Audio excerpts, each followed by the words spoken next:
Why does America need a border wall? Why does Donald Trump promote the idea of a border wall? Well, there's a huge debate going on in the United States right now. Is this going to be a country of the descendants of Asian and Latin American immigrants?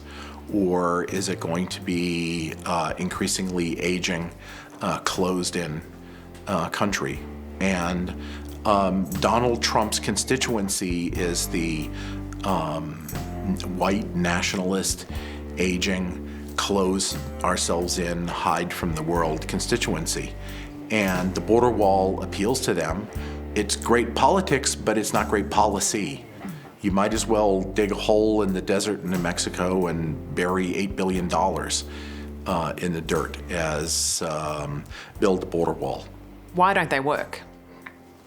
Well, it's a misplaced solution to a big process, a big set of issues. The border wall is a political symbol that appeals to a real instinct for wanting protection, but it is ineffective and misleading way to promise people that you're going to give them protection. It doesn't really solve the problems. There has been an influx here in El Paso, and there are parts of El Paso where the wall is not complete, and these migrants are literally walking around it. They're literally walking across the border into the US. So how can a wall not prevent that? Right, because there will always be openings and gates and so forth. And no matter how perfect a wall, no matter how perfect a barrier, no matter how seamless and gigantic and tall you imagine it, it doesn't address the issue. What is causing such an influx of people? Well, people are figuring out in Central America that they are going to be able to get to the United States and start an asylum case.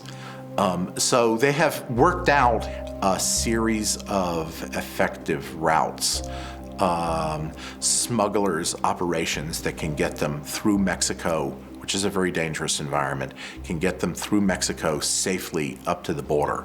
Can any part of the influx be attributed to the rhetoric from Donald Trump that this wall is going up? Are people trying to get in before it's complete? We think that an important part of the influx is people trying to get into the United States. Getting in before the wall's completed. Don't countries need to protect their borders in some way? Well, I think that what we need to do is figure out what we're protecting it for. I think we need to go back and rethink what are the real threats. We should be worried about guns, drugs, and money. And that is focused above all at the ports of entry. Those are the places where millions of pedestrians and millions of vehicles go back and forth between the two countries. So that's where the focus should be, that's where the billions should be spent? That's where billions need to be spent. The ports of entry are enormously much more vulnerable. What we know about the way that international terrorists have traveled, they generally travel through airports. What we know about the ways that drugs are smuggled, they're generally smuggled through seaports and airports and in cargo planes and at the US-Mexico border, across land, in trucks and other vehicles.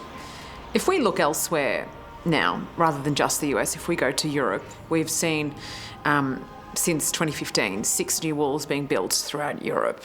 Why do you think that's happening? Well, we are in a period of nationalism. We're in a period of aging societies that are trying to cling to the past and are fearful of change. And these walls all over are appealing to people who want to keep out all change and keep out all fears unrealistically, but they want to keep their fears away. Someday we'll look back on this and wonder, why on earth were we doing this in a era when, we need young people, when most countries in the world are running out of young people. And if there's one thing that immigrants are, they're young adults who want to work.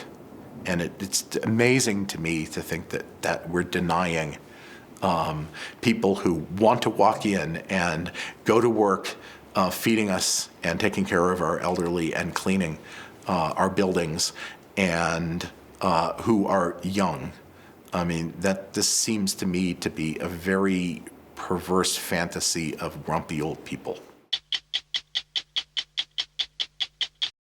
Hello, I'm Sarah Abo. Thanks for watching. To keep up with the latest from 60 Minutes Australia, make sure you subscribe to our channel. You can also download the 9Now app for full episodes and other exclusive 60 Minutes content.